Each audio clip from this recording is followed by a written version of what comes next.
how the heck do you develop rock solid principles that are aligned with you? Because what you just said, I think, is the secret to creating the life that is meant for you. Yeah. And aligning that life with what you value and with really what matters to you. And this notion that you're loyal to your principles, not loyal to people, because I hear exactly what you're saying. I mean, especially those of us that are parents, we use that. Come on now, after all I've done for you, right, with our children. All right, Mom. All right, Dad. See, he's laughing because he knows. He knows. But how do you develop principles that you can become loyal to, Trent? Yeah. I think the first thing that you have to do is like know what you want in your life. Just by yourself. What do you want in your life? What do you want to feel? What do you want to experience? What does your greatest self look like? And you develop your principles around that. What do you want to give? Right? What standards do you want to stand on? What values do you want to have? And that's different for everybody. So one of mine is peace. That is numero one in my life is I prioritize my peace. And so for me, if I know no matter how great the opportunity is, no matter how much I'm missing out on, if my peace says no, then I'm not going to do it. So I would tell you, like, what are the things in your life that you need that you know will be the GPS and the roadmap to lead you to a greater self, not just externally, but internally. So what do you want to feel? For some people, it might be, just honesty. For some people, it might be, I want to be a person of integrity, whatever it may be. I want to be happy, whatever it is. You have that as your principles, and you talk to your principles and have a conversation with your principal and say, do I need to do this? My peace says no, or my peace says yes. It's all right. And it's hard, but every time I've ignored my principles, every single time, I regretted it. Every time. And every time that I didn't ignore my principles and I stood on my principles, it didn't make sense at first. Sometimes I immediately regret, like, dang, I'm missing out. Right. But down the line, I'm glad that I chose to stand on my principles. So what do you need in your life? And start there. Write down a list, maybe of 5 things, 3 things that you want in your life right now, you want to experience, and say, these are my guiding forces to me living my most peaceful and fulfilled life. One thing I want to acknowledge you for is that we were going to do this interview a couple months ago. Mm-hmm. And I got to give you a huge shout out because Trent texted me that week and was like, Mel, Tristan, your son had this opening football game. I am not going to miss it. And being a parent who also has a guiding principle that I do not want to miss out on the important things with my kids, I'm like, absolutely. Absolutely. In fact, I think it's so freaking amazing that that is what you would prioritize. And I'm calling that out because it's easy to let your emotions take over. Yeah. And to miss out on aligning your life with what actually matters to you. And this is a point that if this is the only thing that you take away from this conversation, which if you're listening, that would be impossible, given how much wisdom you are sharing with us, Trent. If the only thing that you took away is, I got to figure out what I want and what I value and come up with a set of principles that are my guiding force right now, if you just took that away, that would change your entire life. Full stop right now. And I even see the value in that because, in what you and I do for a living, it's very public. And there are a lot of friends of ours that also have really big careers. And it's very easy to get caught up in, what's Trent doing? What's that doing? What do we do? But when you understand your guiding principles, you can reel back your own emotions and you can step back into both making decisions for yourself. And I also think this ties back to you being actually a very good supportive friend. Because when you're in your power and you are making decisions based on your principles, you're not letting those emotions rise up and have you engage in behavior that you might later regret. Very cool. Yeah, I like to sound loyal to my pace, Mel. Loyal to your peace. Pace. Pace. What does that mean? Yeah. You're a runner, right?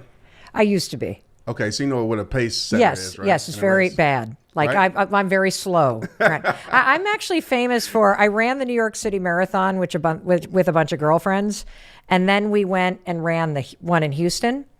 And we were just doing it to kind of get away from our spouses because we could disappear to travel. So I'm talking, by the time I dragged myself across that finish line, it was like 6 hours. I'm very infamous for being in the middle of one race and going, you know what? I need a coffee. And pulling off the race and running into a Starbucks and ordering an iced coffee, using the clean bathroom. It cost me 20 minutes, but I don't care. That's exactly what I'm saying. You're loyal to your pace. So a pace setter is somebody who sets the pace. Often in the Olympics, you might see somebody run out in front and they set the pace and they drop off. And what I see, and I wanted to touch on this because you had talked about, just comparison, kind of like seeing other people doing what they do. So for me, the reason even with Tristan, and I'll say this to that, is I know there's going to be, and I believe there will be more opportunities, but there's not another opportunity to see his first 8th grade basketball game. That's a moment. So I think about that. Like, I can create other moments, but I can't get this moment back. And me losing so many people in my life, I understand the value of moments. Yeah. But being loyal to my pace simply means that, well, if you're not loyal to your pace, you're going to burn out. So if you ever seen somebody run a race and they're trying to keep up with the next person and they're trying to do what the next person's doing, they burn out. That happened to me plenty of times in half marathons with friends. I'm trying to keep up and I don't finish because I am trying to run a pace that is meant for them to run. So when I look out and I go into the world and I see our friends and people doing all these things, and I'm like, that's awesome for them. I'm happy. But for me, that's not my pace. Right. And to some people, I might look like a turtle. To I some doubt people, it. I might look like a cheetah. And that's okay. But the pace works for me. The pace keeps me from burnout. The pace keeps me in my peace. And so I think a lot of people out there, their pace setter is scarcity. Their pace setter is comparison. Their pace setter is panic. And I have to do all these things, or I don't have a lot in my life. I have to do. And one thing that I can give to myself in my journey, and I've gotten out of pace before, but for the majority of my journey these last 15 years, I've always had my own pace and been unapologetic about it. So I can say no to the big opportunity. I can say yes to the small opportunity because I understand what I need to run an efficient race in this life, in my business. So I would tell you and ask you, what's setting the pace? Is it your confidence? If confidence is setting the pace, it's like, okay, they're doing that, great for them. But I'm confident in myself that I will get to my finish line when I need to get there. So that's something I wanted to share because it's something that's really changed my life in my journey and me being consistent, these last 15 years. The thing that you have to have that I think is really hard for people to truly coach yourself in that regard, like I'm going to stick to my pace, is trust. There you go. That's it. How do you manufacture that? And I'm thinking about it in the context of one of our daughters who graduated from college, started in the corporate world, then left that job after 18 months and is trying to figure out what's next. And what I see in her is a lack of trust that she's going to figure it out. Yeah.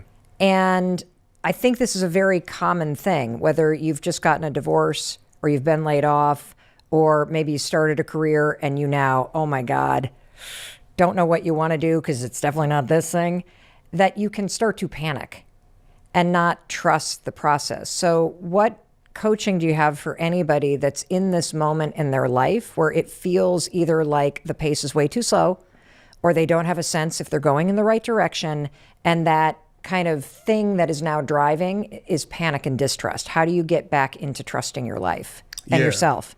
So for me, and I would tell the person listening to this, like, you have to, and I'm gonna break this down, you have to trust even when you don't understand, even when it doesn't make sense, even when everything is going disarray. As an athlete, I have to trust that even if I'm losing the game by 10 points, I have to trust my training. I have to trust the work that I put in, that we're going to make a comeback. And it's the same thing in life. Like, you might be down on the scoreboard of life. The beautiful thing about life is that you have a lot of opportunity, God willing, to always come back in your life. And so a lot of people, Mel, that I feel, and I've been guilty of this too, we trust external alignment.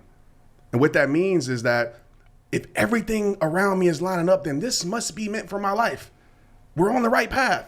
And I can say directly opposite at times where everything outside is lined up. I'm like, this ain't it.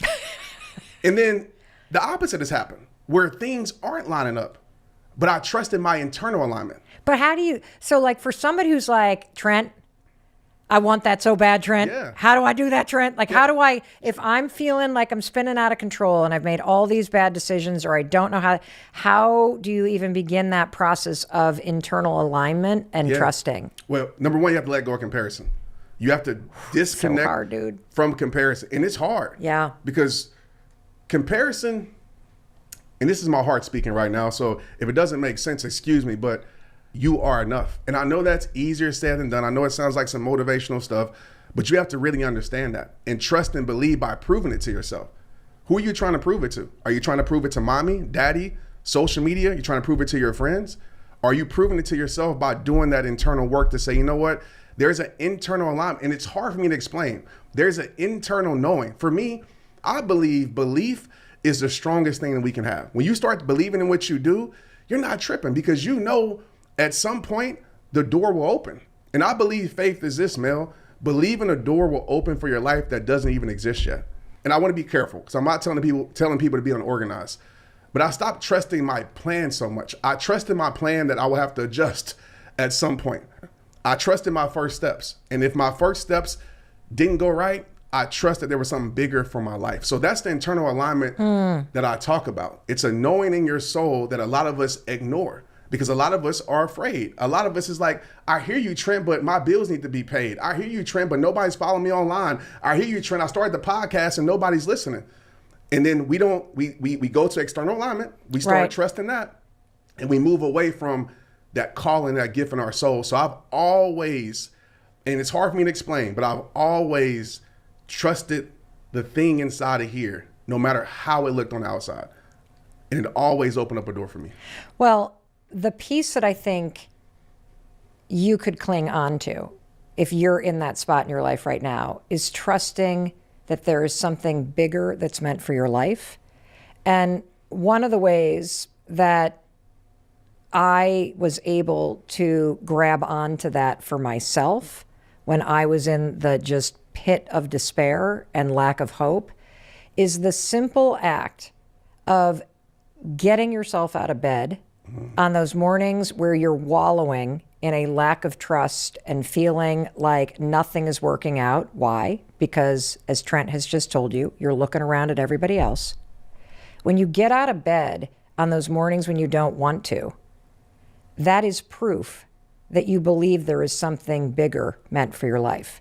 When you force yourself to eat something that is fuel for your body instead of more crap processed stuff that just makes you numb out, the choice to do something good for yourself is proof that you trust something bigger for your life. When you go to the gym, when you don't want to, that is proof. So for me, all of those little actions every day, even when I don't even know where it's leading, even when I didn't have a sense of direction, they are small acts of defiance in the face of feeling stuck or hopeless. And that little rhythm that you can create of, well, I'm still getting out of bed and I'm still going to the gym and I'm still going to, keep writing this memoir, or I'm going to work on this business plan, or I'm going to take this online course, even though I don't know where it's leading. That action for me has always helped me say, because I think something bigger is meant for me. And if I sit here and I wallow in it, or if I lay in bed and I stare at the ceiling and I hit the snooze button again, I am proving to myself that I don't believe that there's something bigger. And that may feel like it couldn't possibly help when you are lost, but I think both Trent and I believe the same thing, which is that small little momentum that you can create is what breaks through the darkness and the lack of hope. I call that soul momentum. Soul momentum? Ooh, that's a good term. Soul momentum. Because momentum, as an athlete, I know how powerful momentum is. It's the invisible force that changes everything. And I fall in love with possibility. What you're just saying is the possibility of something better. And if you fall in love with that, eventually I believe you will meet the better that's waiting for you. But most people, again, we look at the external, we say, oh, well, me just getting out of bed, it's not going to change anything. And that mindset will never serve you. So, create some meanings in your life that serve your soul, and control what you can control and pray about the rest. You know, in your new book, Protect Your Peace, you talk about demanding your worth. How do you do that? Oh, man. And you're laughing. So I'm like, uh-oh. I wasn't going to call it Know Your Worth, but I feel like this year, or just in my life and everybody, I feel like we need to be unapologetic some more and actually demand your worth. It doesn't mean that you're kicking in the office door and say, you need to pay me this. It doesn't mean that. It's just simply you understanding your worthiness inside of you, because the world, in my experience, will try to put you on wholesale. The world will try to cheapen you. And the more you can understand this truth, I believe you were given worth before birth. I believe you were set apart before birth. And so when I look at people and coach people, the number one thing that I see is people don't know their worth. And often when I ask them, well, why don't you know your worth? It's tied to something external every time. How people feel about me, how my job feels about me, what's going on. And I say, well, if your worth is tied to something external, then how can you ever be consistent in loving yourself? Because now you're putting your life in the hands of something that can go up and down. My followers on social media, the algorithm. If your worth is tied to that, Lord, it's up and down. So I often tell people, cut the strings in your life. What's the puppet master that's controlling your worth? Cut it. If it's, how people, opinions, cut it. If it's comparison, cut it. If it's social media, cut it. And get back to a solid foundational principle of worth that doesn't change. For me, it's faith. For other people, it's other things. And so if my worth is not in the things that I do, but my worth is in who I am, then I'm more confident in demanding my worth. There was a time where I was scared to ask for a certain speaking price. There was a time where I was kind of like, oh, do I deserve this? And I look back on my life, I say, you know what? Just because they don't think I'm worth it, I'm worth it, I've been worth it, and I will forever be worth it. And I would tell the person, listen to this, repeat that every morning. I'm worth it, I've been worth it, I will forever be worth it. It doesn't make you stuck up, it doesn't make you conceited. It makes you a person that understands how valuable you are. And when you understand that, that's when you activate the power in your life. And so when I mean demand your worth, that means stop settling for less, because settling leads to suffering. If you settle in a certain area of your life, you will start to suffer. Relationships, business, friendships, any ship that's sailing, partnerships, you will start to suffer at some point. And suffering is poison for the soul. And so demand your worth in that area. Demand your worth in friendships. Demand your worth in your business. Demand your worth at your job if you have to. And it means having a conversation. Don't be, I'm not saying to be ignorant in doing it, but start believing in yourself more, that you're worth more, that you are worthy. We can tell people all these things and give people all these tools. If you don't believe that you're worthy of it, you will never become it. For somebody who has like rock bottom self-worth. Yeah. Where do you begin? Like, because obviously it's internal. Yeah. And it begins with how you treat yourself. Yeah. But if you were coaching somebody who does not have the faith that you have, but that really is like, but where do I even begin in terms of demanding my worth from myself? What are some small steps that somebody could take, Trent? Yeah. One, you got to strip away everything your worth is tied to. Everything. Every person, every situation, your past. That's the number one killer. A lot of people, and we can get into this, but they live with, I call past lenses. They literally put their lenses on of your past, and you see the world that way. So I see the world as shame. I see the world as guilt. I see the world of I can never be enough because of my past. And I would tell the person listening to this right now, just because you have some bad chapters, like, listen to me. Just because you have some bad chapters doesn't mean your story can't end well. So it starts with forgiving yourself. It starts with giving self grace. It starts with understanding this truth that helps me. Everybody's imperfect. Everybody got their mess. So just because people hide their struggles better than you, it doesn't make them better than you. So I'll start there. What does it look like to love myself? What does it look like for me to give myself what it needs? What does it look like for some self-care? Start what you can control. And then from that point, then surround yourself around people who uplift your worth, who validate who you are, who make you feel good. And sometimes it's not your family. Sometimes the people closest to you don't want the best for you. Sometimes they do. But maybe it's going to a conference. Maybe it's getting around a community group. Maybe it's joining a run club. And the more you can get around people who can justify, not even validate, but help you understand that you are enough, you'll start to believe in yourself more. Because I bet you, Mel, that The person that doesn't feel like they have worth, I bet you their environment is full of them feeling like they're worthless. Yeah, I think if you take what Trent is saying as the fact, because it is the fact, that your worth begins and ends with you. And if you start to just ask yourself that question, what would it look like if I actually did treat myself as if I was worthy? That's right. You can come up with the list. I'd say nicer things. I'd get out of bed. I'd make my bed. I'd clean my room. I would start to take care of myself. I would spend some time on some things I enjoy doing. I would stop hanging around with these negative people. I wouldn't waste so much time on social media if I really valued myself. That list of actions is the map. And what's interesting, and this is something that I know that you also have experienced in your life, is that this is so critical, because when you start to raise your own standards for how you speak and talk to yourself, you hold yourself accountable to a different level. Your own energy from the inside out shifts the world around you. Right now, you are saying yes to things that you don't want to say yes to, that are beneath you, that you don't want to do, whether it's helping somebody move out of their spare apartment or if it's letting somebody borrow. You don't want to do it, but you say yes, which is a sign of you not valuing yourself. And what's interesting is sometimes I think the fastest access, and you talked about this at the very beginning, is start saying no. Start saying no. All those times. No, I am not going to go to mom and dad's house and cook them dinner. It is your turn, sibling of mine, to pull your share. I'm not doing it.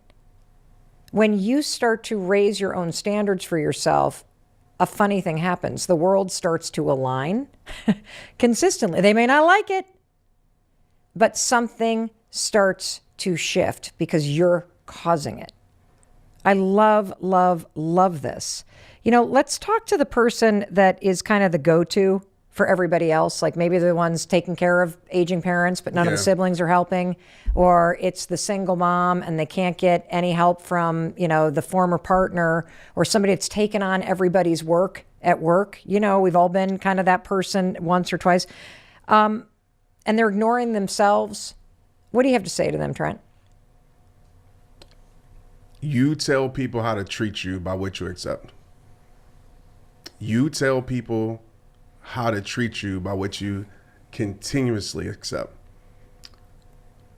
I'm a believer, and I'm sure there's exceptions to certain rules, that people will consistently and continuously give you what you allow them to give you. I believe that you're in control of two things in this world. What are they? You give, nobody can stop you giving anything, and what you accept. So if I was like, Mel, this is a cup of poison, drink it. You wouldn't accept that. And it's crazy because I feel like emotionally, we accept so many emotional poisons in our life that we don't have to accept. Nobody can force you to accept it. And the first thing, it starts with, again, we go back to setting that boundary, saying no. Boundaries are not walls to keep things out. We hear the word boundary, we think, oh, boundaries are a bad thing and it's toxic. And no. Boundaries aren't walls to keep things out. Boundaries are bridges to let the right things in. Ooh, boundaries are not walls to keep things out. It can be if somebody makes it a wall where they disrespect your boundary over and over. Then it becomes a wall like, hey, I'm blocking you from my phone. Leave me alone. Or I'm blocking you. But boundaries aren't walls to keep things out. They're bridges to let the right things in. That's in relationships. That's in marriage. That's like, it makes it more beautiful. Me and my wife, we've set boundaries with each other. That makes it more beautiful. I give her her time on self-care day. She gives me my time, my hours, and we're better for our kids and our family when we come back to that. Do I want to every minute of her life? Yes, I want to. No, I don't want you to go out there, babe, but I realize that's what she needs. Friendships, boundaries, your work, boundaries. And the thing that I see is that so many people aren't setting boundaries, or they're setting boundaries and not standing on their boundaries. So if you're the go-to person for everybody else, but you can't go to anybody, set a boundary. Say, hey, if you can't do this for me, I'm not doing this for you no more, unapologetically. If you're the person that's always being there for everybody, if you're somebody's 2 a.m. and they call you with all their problems, oh my gosh, then set a boundary. Hey, you know what? If you're not going to take my advice, don't call me no more with your problems. If I can't call you at 2 a.m., I call you, you sleep. I get the do not disturb. Then set that boundary. And boundaries aren't a mean thing. It's a necessary thing to protect your peace and to protect your energy. Because as we said at the beginning of this episode, you don't give it an infinite amount of energy to use. Like, no, it's a battery. If we're honest, some of us protect our phone battery more than we do our soul battery. So true. So to bring this back, set boundaries and look at boundaries as bridges. And I think it will change your life when you ask yourself what you need. Can I give them a 3-step process with that? Please, let's go. Number 1, when you're setting boundaries, first ask yourself, what do you need in your life right now? Write that down, whatever it is. Peace, I need sanity, I need better friends, whatever it is. Number 2, then ask yourself, what boundary do you need to set, do I need to set, that will lead me to what I need? Okay? Then number 3, which is probably the most important, why do I have to, not want to, why do I have to stick to this boundary? And this boundary is something that I can't budge. And write that down. What is it costing you? I like to call it opportunity costs. What is it going to cost you not to stick to this boundary? Your future, your peace. Maybe you're a mom and you keep saying yes to everybody else and you're frustrated. Now your kids get that. Maybe you're a dad and you're doing all the things and you can't be the man you need to be for your wife and your family. What is it costing you? Because it's costing you way more than you think. Get clear on that and start there. Amazing. Amazing. You know, Trent, one of my favorite things about following you online is you've got this incredible series, A Message to You. And I love the hope and the inspiration and the wisdom that you are giving people every single day on social media. And if you do not follow Trent, follow him, share this episode with everybody. How you can find him, we're going to link to all of it in the resources. But what message do you have for someone who feels like they've lost their way?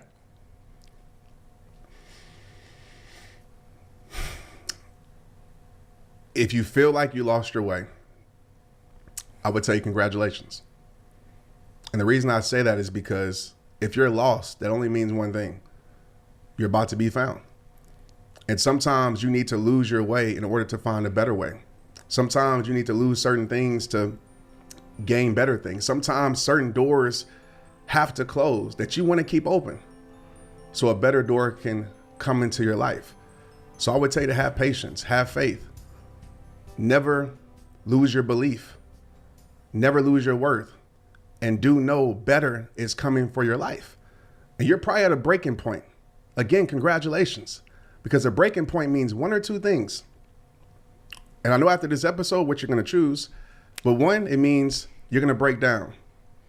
We're not doing that. 2, it means you're going to break through. And you're about to break through to a level that you couldn't even imagine because of everything that you went through. It's building you, not breaking you. Keep going. I believe you. Like, that's what I love about listening to you. When I hear you say that in the conviction in your voice, I believe you. And I know as you're listening, you're like, Trent, give me more. Give me more. I believe you too, Trent. So what message do you have for someone who's worried about their kids? If you're worried about your kids, I get it.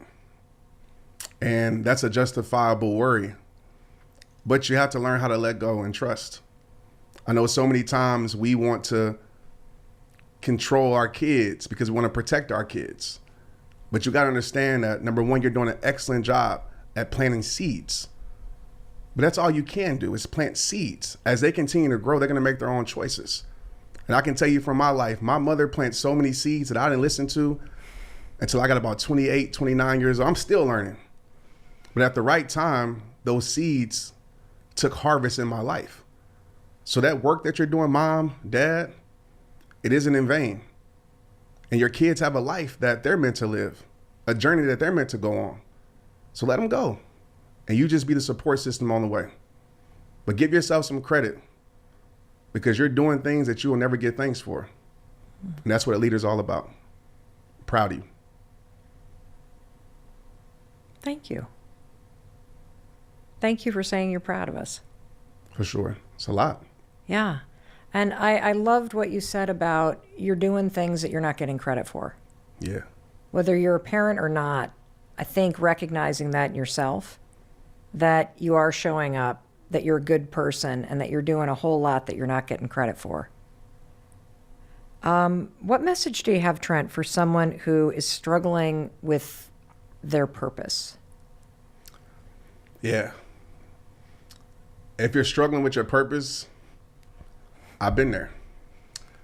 And I would like to make this suggestion to you, this idea that I have. What if purpose isn't something that you search for? It's who you are. What if you're searching for something that already exists? I believe that purpose is you. I believe you were created for a purpose, on purpose, to do purpose, to share purpose, to breathe purpose. And I think what you're searching for is placement. It's validation from this world. And so I would like you to take ownership on who you are, because I thought the NFL was my purpose till I lost it. Then I felt purposeless in my life. But now I believe that I am purpose, so I can take my life anywhere to create value, to make the room better, to use my voice to uplift. And it's the same with you. So if you're at your job and you feel like this job holds no purpose, and I know you want to get out of it, I always tell people, if you can't change your situation, you must change your mindset towards it. So you bring the purpose into the job. You bring the energy into the job. You bring the shift into the job. In whatever environment you go around, you make it better. And as you do that, you increase what I call a magnet. And that magnet will bring the right things into your life. That magnet will increase what you need. And you don't have to go on this journey of chasing, because often we chase and we're being led by scarcity, comparison, pain, and we find things that aren't meant for our life. But if you just stopped, reflect, and pause right now and said, I am purpose, say that, I am purpose, and really believe that, you'll make impact in this world greater than anything that could ever be measured. Incredible. What message do you have for someone who needs to exit a toxic relationship? Leave. Protect your peace. I would tell you, I would ask you that question I asked early in this episode. Do you want to die unhappy? I know that seems very, very like, but it's the truth. This is why I know you haven't left. Because you're afraid. You're afraid of the unknown.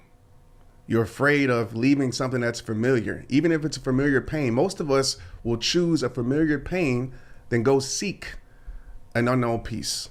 But I'll tell you this truth about moving on. Moving on is less about what you're moving on from and more about what you're moving on to. So create better value in what you're moving on to. Create a compelling future that pulls you away from that toxic. Because once you experience a life of peace, you'll never go back to that situation again. I'm sure you have an ex that you look back and say, how was I ever with that person? It's because you grew into what you deserve. And I know this is kind of harsh, but you deserve exactly what you settle for. I believe you deserve more, but you got to believe that yourself and go get it. We're learning incredible insights from the 86-year-long Harvard Adult Development Study. We're here with Dr. Robert Waldinger, who is breaking down the amazing insights from this research study and helping us live a good life. One of the findings of the study is that your relationships not only create a good life, but they actually make you healthier. They make you live longer. And so can you talk a little bit about how the connection that you feel with people in your life, or even warm connections with strangers, helps you manage stress? Yes. I mean, there are a bunch of ways it does that. One is it makes us feel we're not alone. And feeling like we're not alone is vital. Feeling like someone will catch me if I fall, right? Feeling like we belong. It's one of the reasons why feeling part of a group matters. It's why being excluded from a group is so painful. We need to feel like we belong to feel good about ourselves. So even the small interactions we have, like when you go into the coffee shop and you have a nice exchange with the barista who makes you, your latte, is that moment of connection where, how's your day going? And sometimes people will actually tell you how their day, they'll really tell you, not just on automatic pilot. And that helps us feel like we're with someone else and we belong.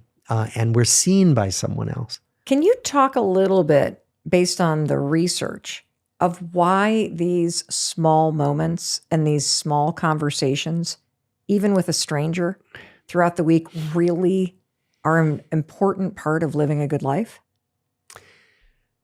What we know is that those conversations with strangers, again, help us feel connected, help us feel affirmed.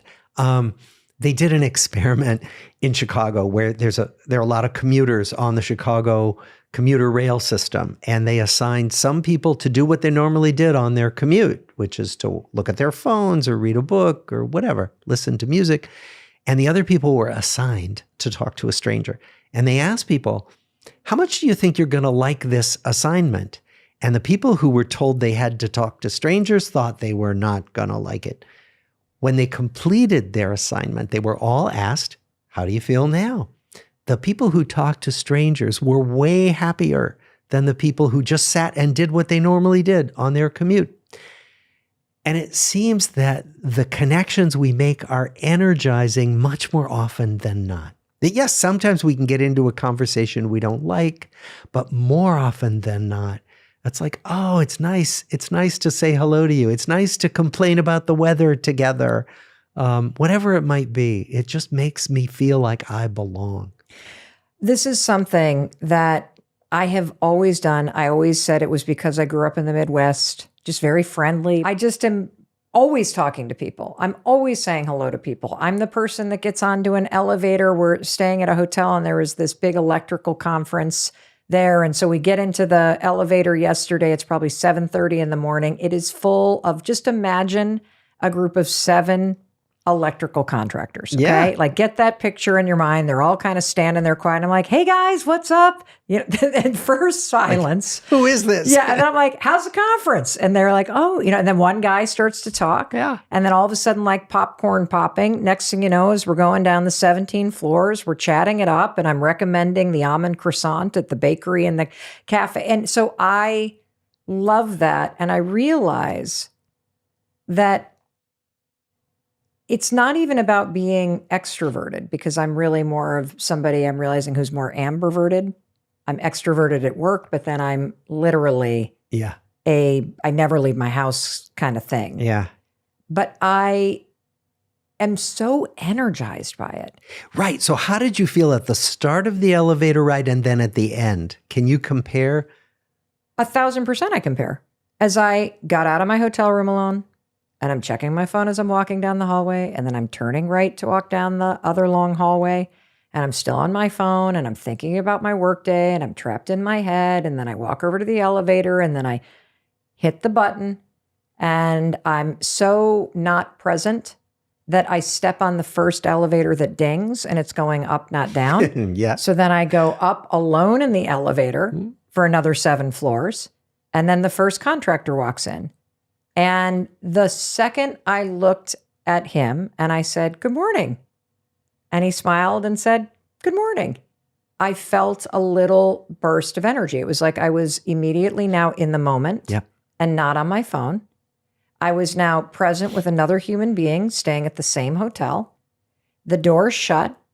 And as we start to descend, I turn, I'm like, were you in the elevator with me yesterday morning?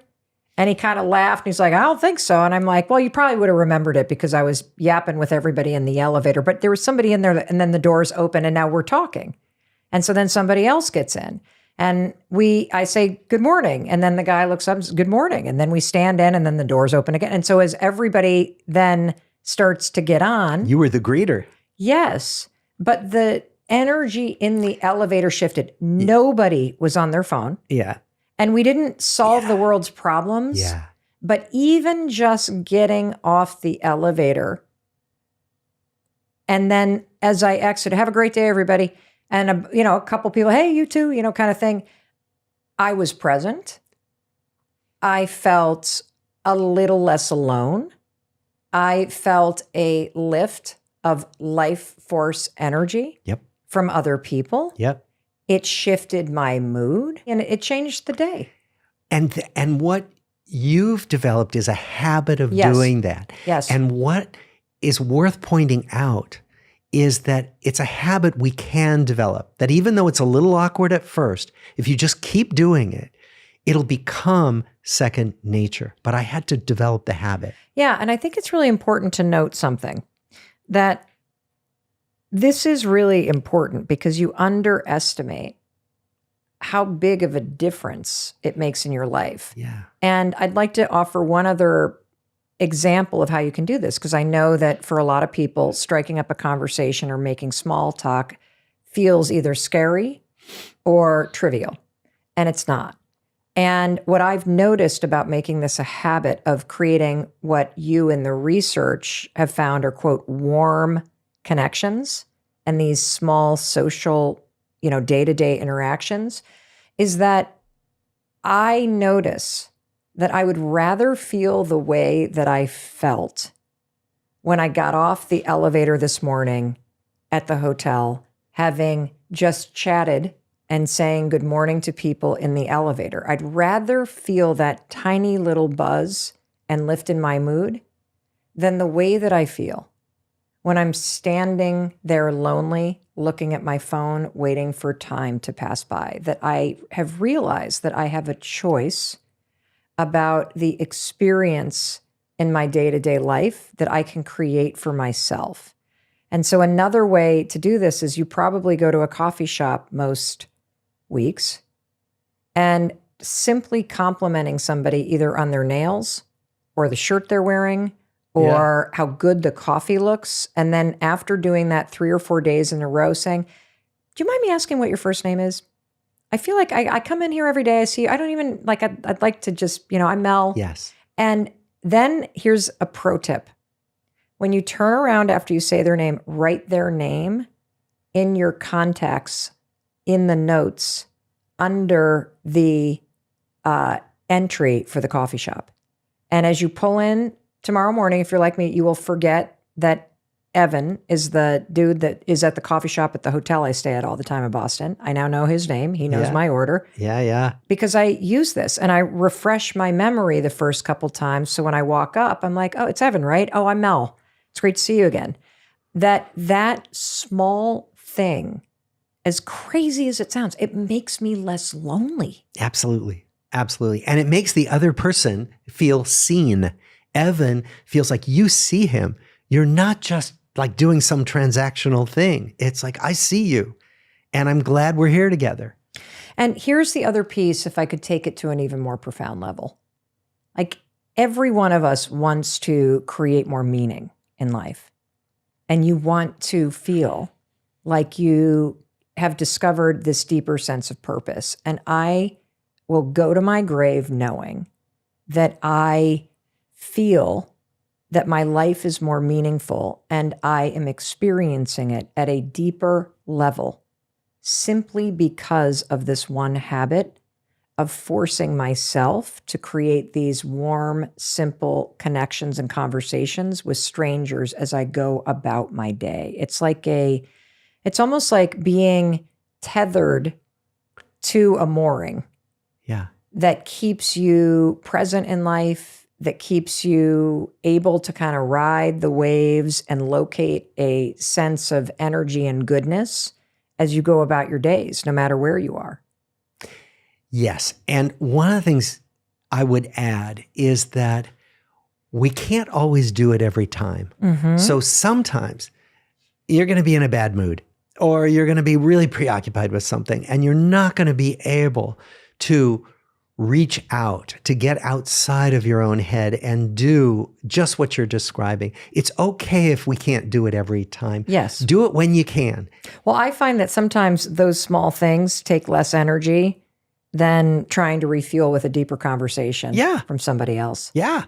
Can you talk a little bit about what the study says about the importance of romantic relationships to your happiness and health and to living a good life? Yes. So actually, I was talking about this to a group of people, and one woman raised her hand and said, well, given all you've said, if I don't have a partner, should I just walk in front of a bus now? And the answer is absolutely not. You don't need a romantic partner. That romance is great. Sex is great. Intimacy is great. And intimacy can be with all kinds of people, right? So it may be that you don't have a romantic partner right now in your life. That doesn't mean you never will.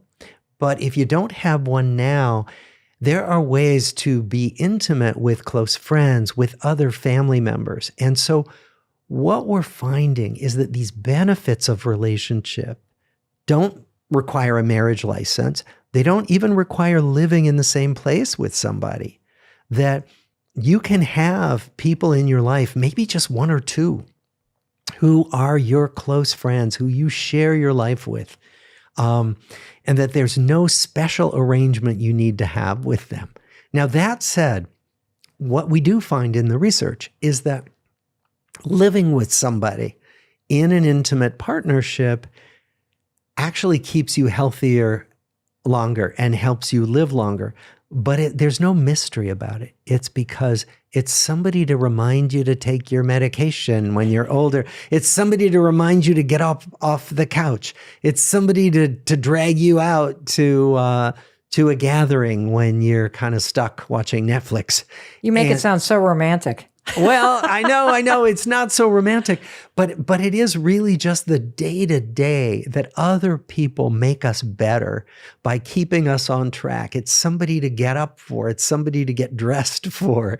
That's one of the reasons we find that many times when one partner dies, the other partner kind of doesn't live that long afterwards when we're very old, because there's a way that living with another person helps us stay in the world and take care of ourselves. Is that kind of the same reason why pets are so good for your health? Oh, yeah. Pets are great. First of all, they get us up. They get us to walk. But also, pets love us, especially dogs. Dogs are particularly emotionally attuned to their masters. Pets provide comfort in a way that, again, literally lowers the fight or flight response. We can measure it. When we're petting a dog, the body calms down. I want to go back to something that you said. You mentioned something about like even just having a friend or two that you have a much deeper or an intimate connection with. Do you have 2 or 3 examples that might get somebody's mind thinking about things that they could plan or do or ways they could look at their friendships to amplify them? I do. You know, our lives are so busy and we're pulled in so many different directions. And, you know, what we find is that often we want to see people, but we don't. So one of the things you can do is set up a regular contact with somebody. So let's say maybe there are just 1 or 2 or 5 people who you say, I got to have these people in my life regularly. Make it happen. I'll give you an example. My co-author for this book we wrote, The Good Life, is Mark Schultz. He's been my collaborator for 30 plus years, but he's also my friend. So every Friday at noon, we get on the phone. He lives in Philly. He's not around Boston. So I might see him once a year in person. But for 30 plus years, we've had a phone call every Friday at noon. And yeah, we do talk about research and we talk about our writing together, but we talk about our kids and our marriages and we talk about everything. Now, one of us has to cancel if we're not going to meet Friday at noon. That means that it's going to happen by default. And that means it happens much more often than not. It's rare that we cancel a time. What if you had a friend like that who you said, once a month, we're going out to dinner? So what I'm saying is, try making one thing regular in your life with a friend or a sibling or somebody who you just want to say, I don't want to lose this connection. I want to tease that out because I think this is something that you could listen to and kind of nod along and be like, uh-huh, uh-huh, uh-huh. And so I want to make sure that you really understand what we're saying here, because over and over and over again, living a good life is about the things that are right in front of you that you're not seeing. Yeah. And everybody's busy. And if this matters to you, what he's recommending is that you schedule it as a reoccurring appointment. It is already set up. The babysitter is locked in or your friend is on board. And so you've already done the hard part of moving from thinking about it to doing it. And the appointment itself is what keeps you connected. Like if you have it in the calendar, it's more likely to happen. And there's something that I did that really helped me tremendously, which is I have a habit every morning where I send a text to a friend or a family member just saying, I was just thinking about you, or sending a photo or whatever else. And if I really do want to get together, I say, I would love to see you. Are you around next Thursday? Or I saw this photo come up on Facebook. I just say, I was thinking about you. And we underestimate how much it means to somebody else, and making it a habit to do that first thing in the morning, every morning, has kind of fanned the embers of old relationships, of people that are still friends. I just never see them. People that I went to college with, high school with, people that I used to work with. Like, you have many more people in your life than you realize. And these small habits actually help them contribute to creating a good life. Absolutely. Mel, you are the poster child for what we call in the book social fitness. These small actions, like physical fitness, like something you do every day to keep yourself socially fit. And it can be small things like a text.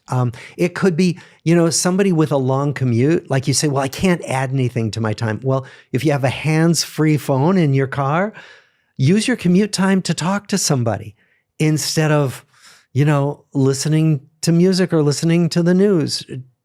Reach out to somebody. There are all kinds of ways you can add to your life without having to add so much time that you are more stressed. Did the study give you any guidance on what makes for a good friendship? Yes, several things. One is what we call authenticity. And all that means is I feel I can be myself with this person. Like, I don't have to put on any kind of act. I don't have to hide big parts of who I am with this person. That sense of just being able to show up as yourself means a huge amount in terms of the comfort with which you can be together. The other thing that makes a good relationship is curiosity. So if you think about it, especially with long relationships, we think, well, I know this person. I know what they're going to say. I know how they're going to react. Bringing curiosity, even to long-standing relationships, can be so good. Like one of my meditation teachers actually taught me this first. He said, your job when you go sit down on your cushion now for the 1,000th time, as you meditate, is to ask yourself, what's here that I have never noticed before? So what if you're sitting across from your friend at the coffee shop and you ask yourself, what's here that I've never noticed before? And just bring curiosity even to the relationships that you think are routine, mundane, like the back of your hand. What's interesting that I just thought about is that if you think about your own life and you go back to like half the age that you are, looking backwards, you realize how much you've grown, how much you've changed, how different of a person you are. And yet we don't give that same perspective to the people in our life. Like, your mom has gone through the exact same amount of growth, even though the habits on the outside look the same. Your partner is a totally different human being. Yes. Even though they look the same to you. Your friends have had so many things happen in their life that have changed who they are and what they care about. And yet you still show up and talk about the same old sports team and how are the kids. Yeah. And there's something so much deeper going on. Yes. To notice how somebody has changed can make someone feel so seen and understood. Do you have a good question? Like, how would you advise us if, you're sitting here listening to this and you're considering everything and you're thinking about the just treasure that is right in front of your face with the people that are already in your life? How do you lean in without sounding like some weird cheese ball that's just listened to a podcast episode and now you're like, so, have you thought about how much you've changed in the last half decade? I'm curious, like, what's a way to broach this with somebody? Yeah. Well, one thing we could do is notice change. Like to say, you're doing that differently than you used to. Tell me about that. Or, I've noticed this. Is that right? Do you think that this is more important to you than it used to be? Or, just to notice and ask, have I got that right? I can think about a time when my brother-in-law turned to me and he said, you're really different than you used to be. And I just wanted to acknowledge, just how much work you've done. And how fun you are to be around. Of course, I immediately went to make myself wrong. Like, wow, I must have been a real bitch before. But it was, I remember feeling very touched by that. Yeah. And so I think that's a wonderful suggestion to say to somebody, I've noticed that, you're a lot calmer or that you seem happier or that something's off. You don't seem like yourself. Yeah. Or that you're spending more time on this, you're spending less time on that, or you seem less worried about this, just anything. Because partly it's saying, I notice you. I don't just take you for granted. I think about you and how you are. I love that. I'm stealing that. I love that. Take it. I am. I'm grabbing all this and I'm going to run back into my life. It is so easy to get hooked and triggered emotionally. When somebody else's frame of reference is not the same as yours. Correct. And we walk around thinking that absolutely everybody that we meet, our parents and our friends included, have the same level of therapy, have the same way of thinking, have the same way of loving that we do. And people don't. And we make assumptions about that. And then we are pissed off, or we are emotionally triggered, or we are devastated when it doesn't match what we want to hear. If it's okay, can we take some time to really unpack it for the person that's listening? Yeah, let's go deep. Let's start with how you define what this thing is. And can you give us an example of how the person listening might be able to use this concept of frame of reference to create better relationships with somebody in their life? Yeah, absolutely. So frame of reference really is how someone perceives the world, the words they use, and actions. So when somebody comes in and yells, if you've come from a family of verbally abusive family, let's say, where you've just yelling actually triggers you, if someone comes in and yells, your frame of reference is danger. Run. If you come from a Greek family where everyone yells, and someone yells, I'm like, oh my God, it's my peeps. My frame of reference is when someone yells, it feels good. It means that everyone's happy and excited. So you can imagine two people in the same room communicating over something, and their frame of reference is completely different. You're talking, it's literally like I'm talking Chinese and you're talking, English, and we're not understanding each other because our entire perception of words, actions, and behaviors are all based on our own beliefs from growing up. Got it. Does that make sense? Yes. And and the reason why this is powerful is because if you understand in your example that you're not triggered by yelling because your association growing up in a very loud kind of family is that's the sound of a full house. But somebody else may experience that same volume and have a profound shutdown and traumatic response because that kind of volume and yelling in their household meant something else. Correct. So now when you see somebody acting out of accordance to what you expect them to do, right? So when you go into a conversation and you're like, okay, they're going to say this. And then they say you're like, they're offended? How the hell are they offended? I thought that was going to be a great news. that's an indication you actually probably have a different frame of reference. You know, I would imagine that most couples therapy is nothing but a therapist trying to tease out people's frames of reference, which is their conditioning. Correct. From their life experience, which then leads to your beliefs.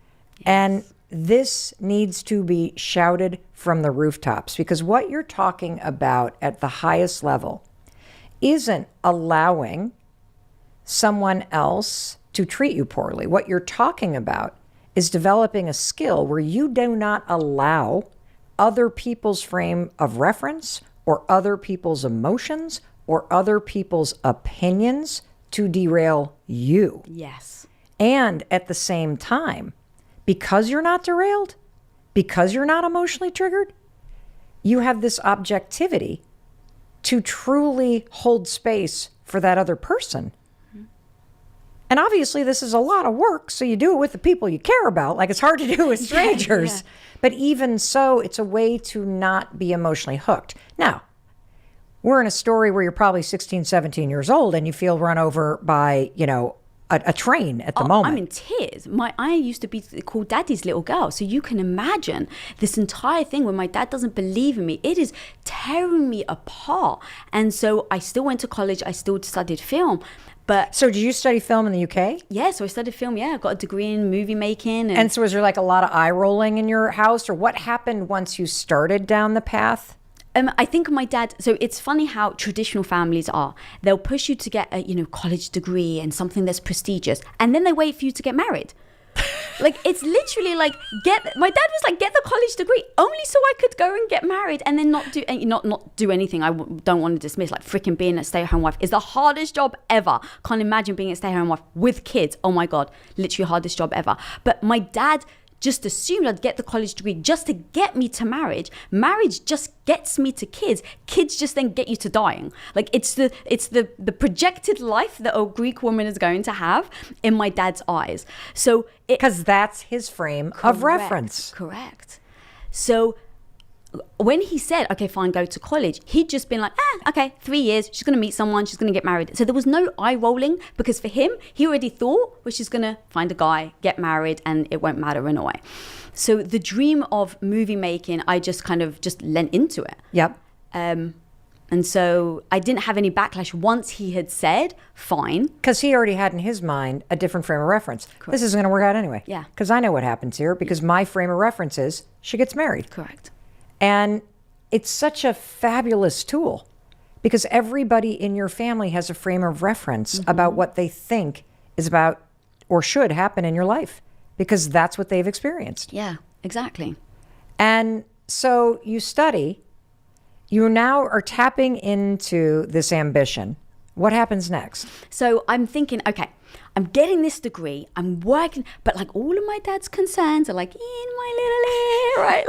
Like you don't know anyone in Hollywood. How are you going to make movies? Like all these voices. And I'm looking at you because if you're watching on YouTube, you see it. But if you're listening to us, Lisa Bilyeu has such a extraordinary style.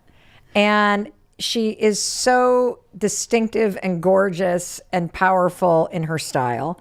And she has this fabulous stack of earrings. And so as you reached up your little hand and you started to wiggle your fingers, I started thinking about, it's almost like wearing an ear cuff that's like going beep, beep, beep, beep, beep. You're going to get married anyway. That's always like right there, hanging around, just kind of chirping in your ear. Yeah, except you can take earrings out at the end of the day. You can't take the thought out of it, as easy.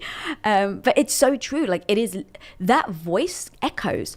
And you remember that stuff. The stuff that really stings is the stuff that you remember. True. And so it was repeating in my head. So as I was finishing college, I was like, what is that next move? Like, I don't know anyone in Hollywood. I have zero contacts and I don't have a visa. And then my roommate walks in and she hands me a brochure for the New York Film Academy. And it's an 8-week course. You get to go to America. You get to film on the backlots of Universal Studios. Like, you actually get to use their sets. You get to use their props department. I mean, it was literally like a dream come true. And it was just for 8 weeks. And so I was like, okay, I have to persuade my dad now to fund it, because I had no money. I was in college. I had just finished college. So I was like, this is dream come true. I get to go to America. I'm going to prove myself in 8 weeks and I'm going to get the 5-picture deal, right? Like that's the lie I'm telling myself. But the lie was helpful. The lie propelled me forward. So I actually don't mind that. So I go to my dad and I have to convince him again. And I'm like, Dad, I know that I said that I'd finish college and I'd get a job, but I actually need a lot of money to go and study film in America for 8 weeks.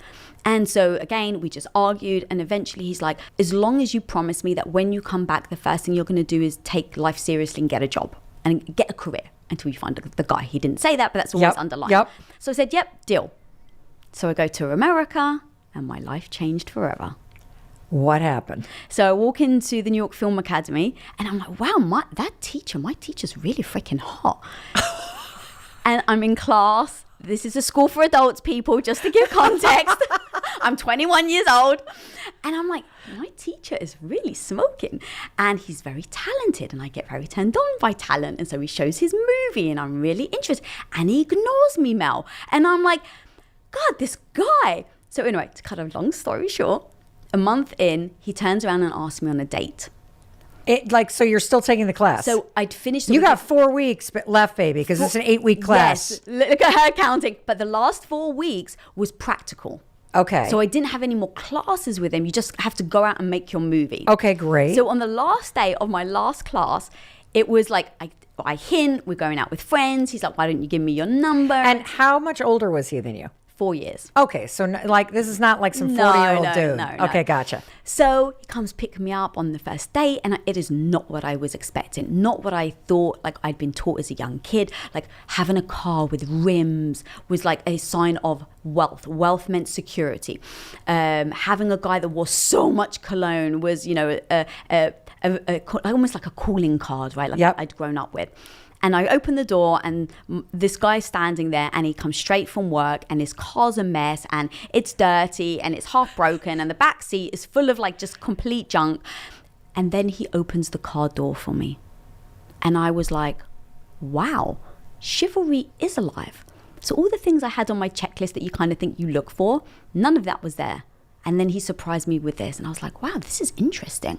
Well, what's interesting, and I want to stop here. Yeah. Is that this is an example of your frame of reference. Correct. Yes. Because your frame of reference growing up in just the neighborhood and the community that you did is that the cologne and the fancy cars and all those things is my frame of reference for a good catch. Mm-hmm. And then he shows up and doesn't match it, but then all of a sudden, because you were like, yeah, the door was opened. Exactly. And we went to like a B restaurant. It's a B restaurant. So in California, I wasn't sure if it was worldwide or countrywide. You rate a restaurant and you have to put it legally on the front of your window. And so an A means that you're great. A B means... What? A B means, oh my God, we're about to shut you down. It's like the health department. So you don't go to somebody that has a check for a good bill of health. You've got sort of like, kind of sketchy. Yeah. So he takes me to a strip mall restaurant on our first date with a B rating for health. And he starts asking me these crazy questions I've never been asked before on a first date because I'm used to guys posturing. He didn't posture. He was just like, oh, so why do you believe in God? And he was sincerely asking. And he's like on the first date? We talked about God and porn all in one date. Wow. And that's either going to lead you right into somebody's arms or straight for the exit door. Exactly. And I was fascinated. I was like, this guy isn't posturing. He doesn't care what his clothes look like. He actually wants to know what I'm interested in. He's not just trying to like create conversation for conversation's sake. And I was mesmerized. And I'm thinking this is going to be the best holiday fling ever. When I'm 90 years old, Mel, I'm going to go back as a grandmother and I'm going to tell my grandkids that once upon a time, I had this hot fling with this hot American dude. And so... I literally thought, this is a great story to tell. Now, on the other side, he had just come out of a relationship where the girl got a little clingy. So he's thinking, great, she has to legally leave the country because she's only here on a visa. I'm going to have a hot fling. Exactly. I'm going to have a hot fling. And the government's going to take care of the rest, even if she's interested. And every day we would hang out. It was, what are you doing tomorrow? Nothing. Let's hang out. There was zero pressure, zero expectation, and we just had the best time. And of course, that person turns out to be my husband, Tom. At what point did your frame of reference completely shatter and you had that moment where you go, this is my person? I think it becomes a drip by drip. There was the conversation. Then there was, he wrote poetry. And I was like, I'm thinking of this as being, he's like a stoic alpha male. I mean, you know Tom, he has presence. And here he's writing poetry and he's reading it to me. And he's had a darkroom. For those people who have no idea what a darkroom is back in the day when you used to process film, you actually had to process it in like a red light in a dark room and put it in liquid. He had his own darkroom. And so he was just fascinating. Like our dates were, we would go to the mountains and take photos on like film, and then we'd go back and develop them. It was just my frame of reference. It was bit by bit. It was showing what was possible. It was seeing what was possible. It was then seeing what was possible, was questioning my belief system around what I thought and why did I think it. And bit by bit, each thing started to chip away, and I started to compare my belief system with how I actually felt.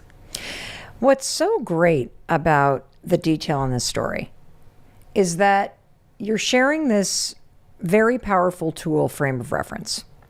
And the first way that you introduced it is a way that you can use it to truly understand and be separate from another person's opinions, emotions, expectations. And the example was your dad. Mm-hmm. So understanding in hindsight that his frame of reference is growing up on a mountain, the toilet's a hole in the floor, only 4 boys from the village get to go to school, every girl in the village, because there's no contraception, is going to get married. That's my frame of reference. And because you can understand that, it allows you to be separate from it, hold space for it, and actually still be able to say for yourself, that's not going to be my frame of reference. And one more thing to add to that is 100%, and it's not personal. And so I love that you have first shown us how you use a frame of reference to truly understand where someone's coming from and to unhook emotionally. But now you're explaining a second way to use it, which is when you meet somebody like Tom, and he is completely different than anybody that is in your frame of reference and your belief system, you're explaining how when you really have the courage to examine what is my frame of reference, what do I believe about family? What do I believe the rules are that make you a good person? What do I believe about purpose and meaning and what it means to be a good daughter or a this or a that? When you can see your own, you can now have the power to start to challenge it based on the people that you meet or ideas that you bump into or things that you study in school. And that's so powerful. Thank you. I love the way you brought it together. It didn't really dawn on me as I was talking that it's the two. It's the frame of reference for somebody else, but then it's also your own frame of reference. Yes, and we are so quick to defend our frame of reference as the right way to look at something. And the only way to look at something. And that if you don't fit in this, you're out. Or if you don't understand me, you're out. And so I think it's a very powerful self-awareness tool that you're explaining for both understanding and being able to live in that kind of messy, sticky middle part where your emotions aren't the same as others. The way you think about things aren't the same as others. And to also challenge yourself. So I have to ask, what the hell happened? Like the 8 weeks come up, do you have to go back to the UK? Do you tell your father? Are you getting married? Like what is going on? So 8 weeks comes. Yes. And we literally for 4 weeks, we're like, it's fun, it's a fling, it's fun, it's a fling. And we're just seeing each other all the time. So it was like the last week and we go to Dockweiler Beach and we're making s'mores with his friends. Okay. And so we're sitting there making s'mores.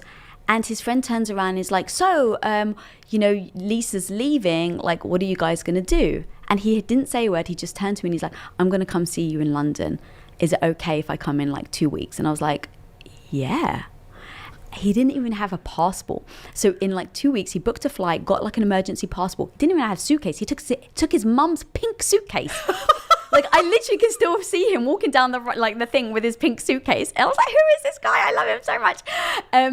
But he jumps on a plane and he just comes. Now, I've never introduced a guy to my dad ever. Never introduced any Never. guy? No. And now you're going to introduce him to Tom Bilyeu, who's got a pink suitcase that has flown in from the United States? Yes, exactly. Are you out of your mind? I was out of my mind. What did you feel? So, well, my parents are divorced, so I used to live with my mum. So he was going to stay with my mum. So I We're gonna hide him. contemplated, do I hide him for 2 weeks? And I was like, I can't. 2 weeks? That's a long time. My dad's a Greek man who takes care of his daughter, like very protective. If I don't call him for 2 days, he's like calling the ambulance, he's calling the police, like he's that guy. So I was like, I can't hide him for 2 weeks. I just have to take him to see my dad. So I was like, well, I've never introduced them. So I tell my dad, hey, I'm meeting somebody. He's coming to stay. Don't worry, staying with my mum. Like, I want you to meet him. And my dad's Greek Orthodox. So the first thing he's like, is he Greek? And I'm like, no, he's like a white boy from Tacoma, Washington. And my dad's like, okay. So I bring him in and I'm preparing Tom, right? I'm like, babe, my dad asks a lot of questions. He's very protective. So he's going to bombard you with 1,000 questions when you walk in. I just want to warn you, that's who he is. Nothing against you. Like, don't worry. This moment, I'm feeling nervous for you because you don't have this frame of reference thing. And you're taking me, we all have this moment where we're about to introduce somebody that we've fallen for to our family. And I cannot wait to hear what happens next. And I'm particularly curious to hear what your father's reaction was. And so I got to take a quick break to hear a word from our sponsors. They're bringing this to you at zero cost. So please take a listen. But don't go anywhere because Lisa and I are going to be waiting for you after a short break. And check this out. I have a story that Lisa's reminding me of when I first met Chris. It is really personal. I have never shared this on the podcast before. And I'm going to tell that, and you're going to hear what happened with Lisa and Tom and her dad. And we're going to dig more into this tool, frame of reference. Stay with us. Welcome back. It's your friend Mel. I'm so thrilled you're still here. I am with my dear friend Lisa Bilyeu, and she is the co-founder of Quest Nutrition, which sold for over $1 billion. She is also the co-founder and the president of Impact Theory Studios, and she's here today talking about how you can become unapologetically you. And there's this interesting angle we've been discussing, which is how do you do that without cutting everybody out of your life? How do you do that when you actually do care about what your friends and your family think? And we were just talking about both how she met her husband, Tom Bilyeu, and we're at the part of the story where she is having him come to London. He's about to meet her dad. So, Lisa, what happened next? So I told Tom, he's going to ask you 1,000 questions. Remember, he's just a Greek dad that cares about his daughter. So when he asks you questions, he just wants to know that you're good for me. So please, if you just come from like, he's a father that cares, not that he hates you, right? So set him up there. Then my dad, I've said to him, I've never introduced you to a guy before, Dad. I'm 21 years old. I really like this guy. It would be great if you could welcome him. It would mean a lot to me. What was your dad's response? Okay. But here's the funny thing. Now, my dad didn't think it was going to last. So he was like, yeah, I just thought, why rock the boat? I may as well say, okay. Tom meets my dad. He asks him barely even one question. Wait, your dad barely asked Tom any questions? Yes. So remember, I've set him up. And now I'm like, oh, dear Lord. And it was because my dad was like, I showed him respect. I fed him. I greeted him. Like, we were very polite. I want to make sure. My dad's very polite. He just was like, you know, how's the weather? What's America like? It wasn't like, what do you do for a living? What's your goals? You know, like, so it was very like not like my dad. So even though he was welcoming, and again, in hindsight, he just didn't think we would last. So he was like, well, you greet him, you show politeness, you always show respect. What did you do? Because you know that this is not going. I was unsure. I was like, yeah. Well, the funny thing is, I didn't know it was a sign of what he was actually thinking. Because when someone acts out of accordance to what you expect, now, as having done all the mental work, right, the first thing I would say to myself is, if I was writing a script, what would have to be true for my dad, who always asks 1,000 questions, not to ask Tom any? That he doesn't like him. And the answer would be, he doesn't like him, or he has resentment towards him, or he has a threat. My dad is the center of my attention. And so if my dad doesn't approve of him, and now my attention is going elsewhere, Could that be why? I didn't know, but those are kind of like, you come up with conclusions. But again, it's not about me. Here's what I just want to hover on for a minute, because this is life. The ability to navigate these moments where somebody's behavior or their emotions do not align with what you wish. This is reminding me of a story I don't think I've ever told, which is when Chris and I got engaged, and Chris lives in the East and I grew up in the Midwest. And like most families and parents, now that, I'm kind of at the age I am, I understand my mother's frame of reference now. But back then, I didn't. And there was this thing that happened between us that really pissed me off and hurt me. And it was this. As Chris and I got engaged and as the wedding approached, my mom became more and more bristly towards him and snarky about his family. And it bothered me.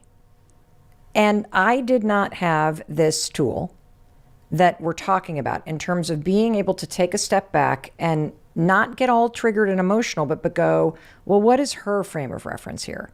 What might be true for her to be in her mind and her frame of reference to have her, someone I love, and someone who I know loves me, act like this?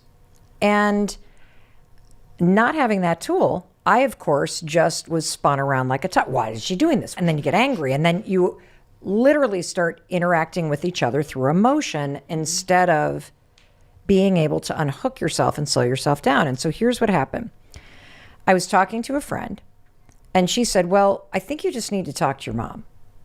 And maybe what you could say is it really hurts you that you're chilly and kind of like bristly toward his family, and you're a very warm person, and you're acting in a way that's very cold and judgy.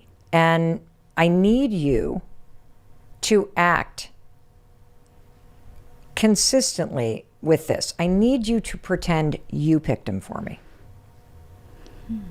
I need you to show up in a way that is consistent with you being happy because you picked him for me. And do you want to know what she said? Yeah. She said, I didn't pick him for you, and I'm not happy. And I was so pissed. And then here's, though, what I started to piece together. And this is the interesting thing. Even the request made her warmth come back online and made her change. However, I can now use your tool, frame of reference, and I can absolutely see what was going on because she grew up in a huge farm family in upstate New York. And my dad grew up in New Jersey in a working class family that had a bakery. The second that they got married, right out of college in Kansas and ended up in Michigan, they never saw their family. Ever. Because my mom's family was too busy running a farm. So who's going to take care of 100 head of cattle? My dad's family's running a bakery. Nobody was flying around or traveling like they do today. Her frame of reference is once you move away, you never see your family. Mm-hmm. And so I can now use that tool and go back in time and say, of course she didn't pick a guy that was on the East Coast for her daughter because she wanted somebody that was going to have her end up in the Midwest. Right. And I totally get it now. And so you can, using this, whether you're using it today for difficult conversation to really try to hold space for what somebody else's reaction might be and also what you need to say, or you're moving forward in your life, examining your own frame of reference or helping you understand others. Or I think this is an incredibly powerful tool to go backwards. 1,000%. And what's interesting with everything that you just broke down is your mum probably wasn't even aware of her own frame of reference or why she was behaving like that. Because if you don't do the work, you know this, if you don't have a growth mindset, if you don't actually look to try to understand yourself, you will be reactive. And when someone's reactive, sometimes they don't actually have clarity on why they're reacting. And so as you do this process, please bear in mind that that person may not actually know their frame of reference. I think you should assume they don't. Yeah, actually, that's probably And best. don't yeah. tell them No, what you think their frame of reference do is. not know, because then the response will be, oh, you know me better than I know myself. It's like you're doing this for your own work so that you know how to show up, how to communicate, and actually work towards your goals without someone hindering it. That's the goal, right? It's like, if you have a dream, what life do you want? How are you going to get that life? What's getting in your way? And these are all tools that you can use so that you can keep moving forward towards that dream without holding back when someone comes to you, whether it's a mum that you care about and is upset about a decision that you made. I love this so much, Lisa. This is so powerful because it is at the heart of every interaction and every relationship. And one thing I also want to say about this is it takes time. Do not just start regurgitating frame of reference, and assume that you're suddenly healed. No. This is something that takes time. Understanding yourself, knowing yourself and your own frame of reference takes time, especially when you want to navigate in this space that we all need to learn how to navigate, which is where you are in relation to other people. Mm-hmm. And so what happens? He meets your dad. So meets my dad, and he's very quiet, doesn't ask a lot of questions. Tom and I just get on so well. There's just something connection between us that we cannot describe. We just keep leaning into it. And this was before cell phones. So we would email each other. He'd come back to America. So we tried to find ways to be together. Right. So I would come to America for 3 months. I would try and Tom would get me a job on a movie set. I would work for 3 months as like a PA, and then I'd go back to England. Then Tom would come and visit. So we did that on and off for about a year. Okay. And then Tom proposes. But here's the thing.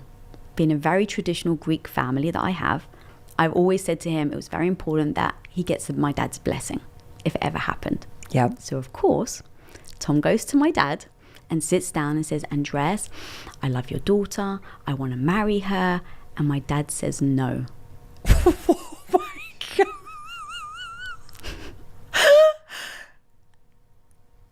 You're so gobsmacked. I can't believe you don't know this story. Yeah, my dad actually said no. So, what did Tom do? So first of all, what happened was he asks him, and my dad then had the 1,000 questions. Oh, now we're in. That's when the 1,000 questions came up. What is your plan? How are you going to provide if you don't have a job right now that's paying a lot? Like you live in an apartment. What about kids? If you have kids, what job are you going to have so you can pay for the kids? Like it was all very traditional questions. Okay. And then afterwards, then my dad said no. No? Based on Tom's answers? He basically was like, I still don't want you to marry my daughter. And so Tom... Was the fact that Tom wasn't Greek also a big issue? Oh, that was like one of the biggest. Okay. That was actually the biggest. It was more the religion first. Then it was the career path of how you're going to take care of me and the children that we're apparently going to have. So see, he didn't even ask me if I was going to have children. He just assumed, and that's why he asked Tom that. So Tom, like the man that I love did, he's like, Andres, I respect you. Thank you for taking the time to speak to me. I'm still going to propose to her. I understand I don't have your blessing, but I promise you, the man that you see today will not be the man that ends up being with your daughter. And I promise I will provide for her. So that's what Tom said to him. Wow. And so Tom, when he proposed, he told me very honestly, your dad said no, but he still knows that So my dad, even after that though, was very respectful. He paid for the wedding.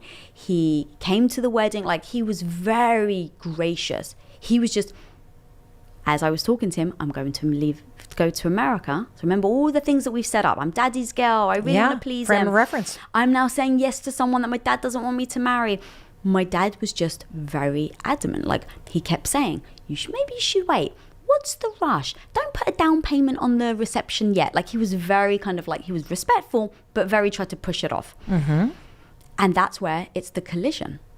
How many people have made decisions in their life based on their parents and what they want or other people? And what's happened is one of my favorite movies of all time is a movie called Closing Doors or Sliding Doors with Gwyneth Paltrow. That metaphor I think about all the time. For people that may not know, Gwyneth Paltrow's running for the train. In one scene, she makes the train, they show her life. They cut, and then they do it again. She's running for the train and she doesn't make the train. And they cut, and then her life. The difference of just making that train. That's really how I think about decisions. One decision can take you on a completely different path. So what are the decisions that you make? I love him so much, I will marry him. But how do I navigate that with my dad who doesn't want me to marry him, who doesn't want me to go? So I stepped back and I said, okay, I can't have my dad dictate. But that was a thought, like a fleeting thought. Of course, and for a lot of people, they do. Yeah, I'm just honest. I try not to hide around anything. And the truth is, hopefully, if nature takes its course, my dad dies before me. So now think about when I'm 50, if my dad's not around. I've now said no to the person that I love, and it may not have worked out. But what if it did? And I made a decision for somebody else that I have to live with for the rest of my life. So that was how I processed. I can't do what my dad wants. I have to do what I want. Now, how do you navigate the conversation? Because I didn't want my dad out of my life. Going back to, I actually care. So I said, okay, what do I know about humans? Everyone wants to be seen and heard, period. My dad, if I shut him down and I'm like, I'm going to do, right? We said it earlier. Yeah. I'm going to do me. Don't who you think you are to tell me what to do. Like, you go, girl, like all of that. Like, it isn't reality. Because True. the reality is I did care and I wanted to show my dad respect. So I said, okay, going into this conversation, you're not going to back down, Lisa. You are going to marry the man of your dreams. It may not work out. You have to embrace that everything you fight for may not work out. But it may. But either way, I have to know I'm making this decision for myself. Otherwise, I won't forgive myself because I won't know if it works out or not.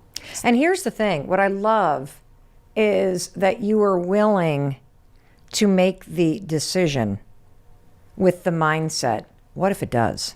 Yeah. What if it does work out? And in that moment that you isolated, where your dad has said no, you are making the decision that you are going to go ahead and marry Tom. I think at some point in every person's life, there is that collision between somebody else's expectations and hopes and dreams and wants and desires and yours. Whether it's a job or moving somewhere or choosing to live openly in terms of who you are and who you love. And in that moment, literally putting the bet on, well, what if it does work out? What if this collision is momentary and I'm willing to acknowledge that this person's frame of reference is not the same as mine, and I'm just going to step one step further onto that train, knowing it's taking me in a direction I feel called to go. But what if it works out? Like, that's a beautiful way to inch your way forward in your life. Agreed. And I think the poison of our brains is when we ask ourselves, what if it doesn't? And now I've gone against the family. I've gone against the beliefs. I made a big deal. So let's say you're studying something and you've gone to college and you tell everybody, even if they don't agree with you, you're going to go do this thing. And you've spent $100,000 and 4 years of your life, and you go to the job and you freaking hate it. And now you stay in the job because you're so embarrassed to tell everybody you actually hate it, right? That you can never predict what's going to happen. And so I have the ability, and because I've just promised myself that even if it doesn't work out, I'm going to be freaking proud that I gave it a chance in the first place. And if I make that decision now, when I get there, if it fails, I just go, oh, I knew that it could fail. I just gave myself permission to get started in the first place. So even with my marriage, I had to say to my dad, even if my marriage doesn't work out, I have to give it a shot, and I won't feel bad and go back. Like, I'm not going to be that person that's going to go lick my wounds back to my dad being like, Dad, you were right. It's like, no, I gave it a shot and I'm proud that I did. Yes. Now, the thing with how you communicate that is that next step in like this whole humongous, like, Oh, I just got something really big. oh, go. Oh my God. Oh my God. Oh my God. Oh my God. So in the scenario where you make a decision, and it turns out that it doesn't work out. Yes. And you come back with your tail between your legs and you're at that moment with your dad, right? Or anybody in your life who's like, I told you so.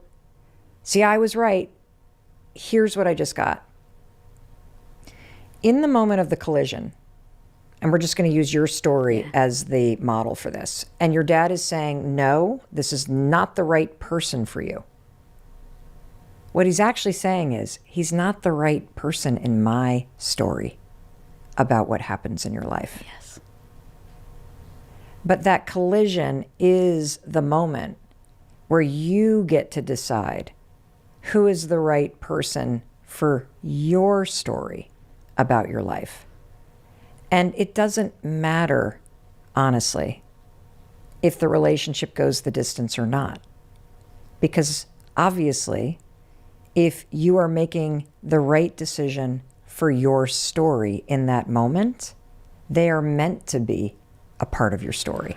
I 1,000% agree. And I think what we instinctually do is if it fails, we then beat ourselves up. And we think somebody else was right. And we think the other person's And right. it doesn't make them right. Exactly. And what you have to do in order to prevent that, because I know that, right? Like I try not to okay, I know this about me. Like know thyself, know exactly what makes you tick, know exactly what doesn't make you tick. I know myself. I knew that, oh my God, if it fails, I'm going to feel really bad. And oh my God, now everyone's think I'm a loser. And right, that story you're telling yourself. Yeah. So in that moment, go, how do I make sure that even if it doesn't work out, I don't actually have that knock-on effect? Because I know it's going to be detrimental to my self-esteem and how I feel about myself. So I put in actions now in order for the future me to thank me and feel good about the decisions I've made. So that's why I say I did the process. Okay, my dad's going to die before me. Okay, that's actually true that I don't know if my relationship's going to work out or not. But either way, my dad may not be around, or obviously eventually he won't be around to even know if it works or not. So I have to make a decision for me, not for him. So I was very concrete on the decision I was making. Hey, it's Mel. Thank you so much for being here. If you enjoyed that video, by God, please subscribe because I don't want you to miss a thing. Thank you so much for being here. We've got so much amazing stuff coming. Thank you so much for sending this stuff to your friends and your family. I love you. We create these videos for you. So make sure you subscribe. Mwah.